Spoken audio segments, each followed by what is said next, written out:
മുസ്ലിങ്ങളുടെ ദുരിതങ്ങൾക്കും കഷ്ടപ്പാടുകൾക്കും അവർ അഭിമുഖീകരിക്കുന്ന പീഡനങ്ങൾക്കുമുള്ള കാരണം എന്താണ് എന്നുള്ള പഠനങ്ങളും അന്വേഷണങ്ങളും ചിന്തകളും മുസ്ലിം സമുദായത്തിന്റെ ഉള്ളിലും മുസ്ലിം സമുദായത്തിന്റെ പുറത്തും വളരെ വ്യാപകമായി നടക്കുന്ന കാലമാണ്.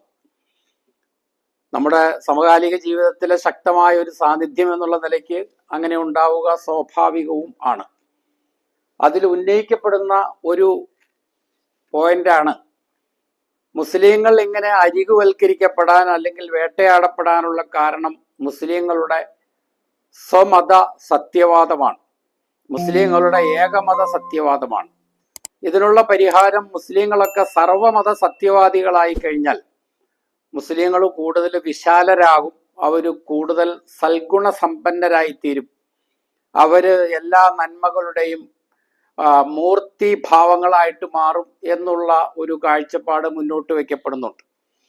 അങ്ങനെ മുസ്ലിം സമുദായത്തെ സർവമത സത്യവാദികളാക്കാൻ വേണ്ടി കാര്യമായിട്ടുള്ള രചനകൾ മലയാളത്തിൽ വന്നിട്ടില്ല.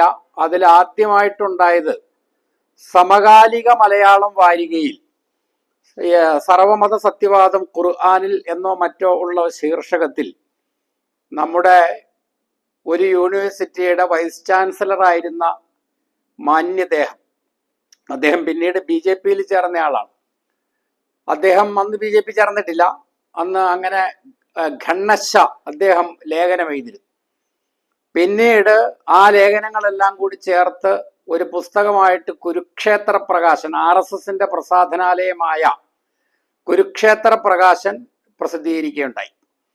അങ്ങനെ മുസ്ലിങ്ങളിൽ സർവമത സത്യവാദം, അതായത് വിശുദ്ധ ഖുർആൻ മുന്നോട്ട് വെക്കുന്നത് സർവമത സത്യവാദമാണ് എന്ന് മുസ്ലിങ്ങളെ പഠിപ്പിച്ച് മുസ്ലിങ്ങളെ നന്നാക്കാനുള്ള ശ്രമം, അത് ഇന്ത്യൻ എക്സ്പ്രസിന്റെ സമകാലിക മലയാളത്തിൽ തുടങ്ങിയ RSSന്റെ കുരുക്ഷേത്ര പ്രകാശനിലെ പ്രകാശനത്തിലൂടെയാണ് സമാപിച്ചത്.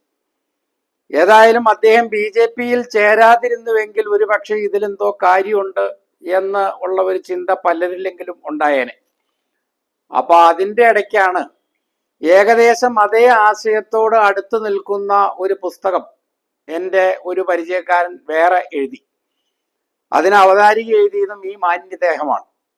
അദ്ദേഹം ആ പുസ്തകത്തിന്റെ അവതാരിക എഴുതിയിട്ടുള്ളത് ഈ മാന്യദേഹമാണ്. ഈ പുസ്തകം ഇറങ്ങി ഒരാഴ്ച കഴിഞ്ഞപ്പോൾ ഇദ്ദേഹം BJP ചേരുകയും ചെയ്തു.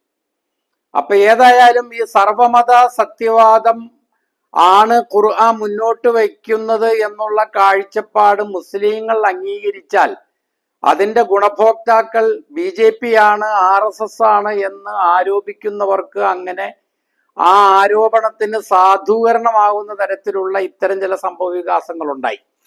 ഏതായാലും ഞാൻ അതിനെക്കുറിച്ചല്ല പറയുന്നത്. ഈ മുസ്ലിങ്ങളെ ഉദ്ധരിക്കുക എന്നുള്ളത് മുസ്ലിങ്ങൾ മാത്രം ചെയ്താൽ പോരാ. മുസ്ലിങ്ങളുടെ പുറത്തുള്ള ആൾക്കാർ, അത് നിരീശ്വരവാദികളാണെങ്കിലും ഇതര മതവിശ്വാസികളാണെങ്കിലും ആർക്കും ആ രംഗത്ത് സംഭാവനകൾ നൽകാവുന്നതാണ്. ആരും ഇതിൽ ഇടപെടരുത് എന്നൊന്നും പറയാൻ നമുക്ക് അവകാശമില്ല. പക്ഷെ നമ്മൾ ഒരാളെ വിളിച്ചിട്ട് ചേട്ടാ നിങ്ങളുടെ മതം നല്ലതാണ് കേട്ടോ, സത്യമാണ് എന്ന് പറഞ്ഞാൽ ആഹാ അങ്ങനെയാണല്ലേ, നമ്മളെ അയാൾ കളിയാക്കും അല്ലെ. അതുപോലെ തന്നെ ഇപ്പൊ നമ്മളെ വിളിച്ചിട്ട് ഇക്ക നിങ്ങളുടെ മതം സത്യാട്ടോ എന്നൊരാള് പറയണം എന്ന് നമ്മൾ ആരും ആഗ്രഹിക്കുന്നില്ല. അതൊരു ഹോട്ടലിൽ നമ്മൾ ഭക്ഷണം കഴിഞ്ഞിട്ട് ആ കൗണ്ടറിൽ ചെന്ന കാഷ്യറോട് ഭക്ഷണം നല്ല ഭക്ഷണം കേട്ടോ എന്ന് പറഞ്ഞാലും ചിലപ്പോൾ അത് അയാളെ കളിയാക്കുന്നതായിട്ടാണ് ആ ആള് കണക്കാക്കുക.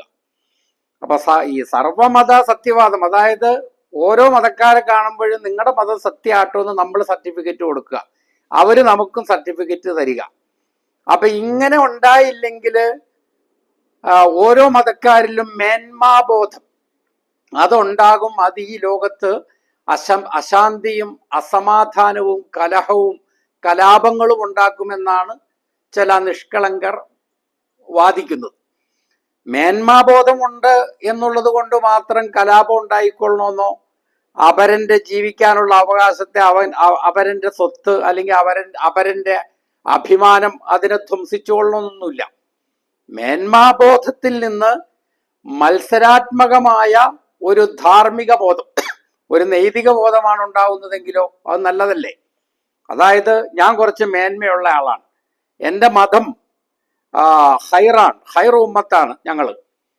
അപ്പോൾ മേന്മയുള്ള മതമായതുകൊണ്ട് എന്നിൽ മേന്മയാർന്ന വിശേഷണങ്ങൾ ഉണ്ടാകണം, സൽഗുണങ്ങൾ ഉണ്ടാകണം, ഉത്തമ സ്വഭാവങ്ങൾ ഉണ്ടാകണം എന്നാണ് ഒരാൾ വിചാരിക്കുന്നതെങ്കിൽ, അങ്ങനെയാണ് ഓരോ മതക്കാരും വിചാരിക്കുന്നതെങ്കിൽ, ഈ ലോകം സൽഗുണങ്ങളുടെ ഉദാത്തമായ നന്മകളുടെ ഒരു കേളീരംഗമായിട്ട് മാറുകയല്ലേ ചെയ്യുക.